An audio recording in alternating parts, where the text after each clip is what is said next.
এই বৃদ্ধ রাজার তিনটি মেয়ে ছিল, কিন্তু রাজা তার ছোট মেয়েকে সবচেয়ে বেশি ভালোবাসতো। এই কারণে বড় দুই রাজকন্যা ছোট রাজকন্যাকে অনেক হিংসা করত। একদিন রানী তার তিন মেয়েকে বলল যে তোমরা আজকে জঙ্গলে যে স্ট্রবেরি নিয়ে আসো, যে সবচেয়ে বেশি স্ট্রবেরি নিয়ে আসতে পারবে তাকে সুন্দর একটি লাল ড্রেস উপহার দেওয়া হবে। এই জন্য তখন তিন বোন স্ট্রবেরি কুড়াতে বের হয়ে যায়। এদিকে স্ট্রবেরি কুড়াতে কুড়াতে দুপুর হয়ে গেল। তখন তারা এক জায়গায় বসে দেখতে শুরু করলো কার কাছে সবচেয়ে বেশি স্ট্রবেরি আছে। এরপর তারা দেখতে পায় যে ছোট রাজকন্যার কাছে সবচেয়ে বেশি স্ট্রবেরি আছে, যা দেখে তখন শয়তান দুই বোন খুবই রেগে যায় এবং তারা আজকে ছোট রাজকন্যাকে মেরে ফেলার চিন্তা করে। এই জন্য তারা ছোট রাজকন্যাকে বলে যে তুমি এখানেই থাকো, আমরা আরো কিছু স্ট্রবেরি তুলে নিয়ে আসছি। তখন ছোট রাজকন্যা বলে দয়া করে তোমরা আমাকে একা রেখে চলে যেও না, তোমাদের আরো অনেক বেশি স্ট্রবেরির প্রয়োজন হলে আমার এখান থেকে নিতে পারো। কিন্তু হিংসার কারণে তাদের অন্য পরিকল্পনা ছিল। এজন্য তারা স্ট্রবেরি তোলার বাহানায় ছোট রাজকন্যাকে জঙ্গলের আরো বেশি গভীরে নিয়ে যায়। ছোট রাজকন্যার যখন অন্যদিকে মনোযোগ ছিল, তখন বড় দুই রাজকন্যা তাকে ধরে হত্যা করে ফেললো। এরপর তাকে একটি ভায়োলিনের মধ্যে ভরে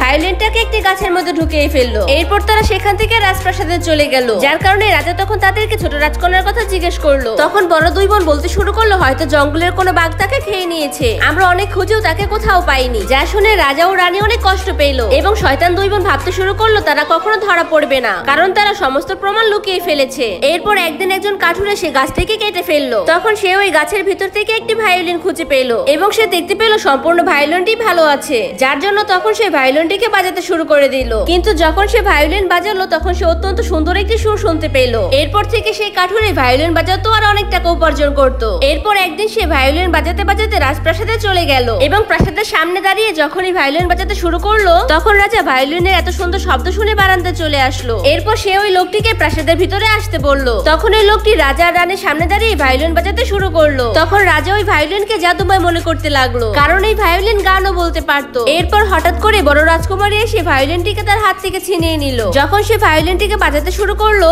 তখন এই ভায়োলিনের ভিতর থেকে বলতে শুরু করলো তুমি একজন হত্যাকারী, তুমি আমাকে হত্যা করেছো। এরপর দ্বিতীয় বোনটি ভায়োলিন বাজাতে শুরু করলো, কিন্তু তখন ভায়োলিনটি তাকেও হত্যাকারী বলতে শুরু করলো, যার কারণে রাজা তখন তাদের হাত থেকে ভায়োলিনটিকে নিয়ে বাজাতে শুরু করলো। তখন ভায়োলিন বলে উঠলো বাবা আস্তে চালাও, নয়তো আমার হাত ব্যথা করবে। যা শুনে রাজা তখন অবাক হয়ে গেল, যার কারণে রানী তখন ভায়োলিনটিকে নিয়ে আদর করতে শুরু করে দিল। তখন ভায়োলিনটি আবারও বলে উঠলো মা আমার হাত খুবই ব্যথা করছে। যা শুনে রাজা ও রানী দুইজনই অবাক হয়ে গেল। তখন হঠাৎ করে ভায়োলিনটি ছিঁড়ে গেল এবং তার ভিতর থেকে ছোট রাজকুমারী বের হয়ে আসলো, যা দেখে তখন শয়তান দুই বোন ভয় পেয়ে অজ্ঞান হয়ে গেল। এদিকে রাজা ও রানী তাদের হারানো মেয়েকে খুঁজে পেয়ে খুশিতে কান্না করে দিল এবং অবশেষে শয়তান দুই বোন রাজার কাছে ধরা পড়লো, যার কারণে রাজা তখন তার দুই মেয়েকে কারাগারে বন্দী করে ফেললো। তখন ছোট রাজকন্যা রাজাকে বলল যে তার দুই বোনকে ছেড়ে দেওয়ার জন্য, যার কারণে রাজা তার ছোট মেয়ের উদারতা দেখে অনেক খুশি হয়ে গেল।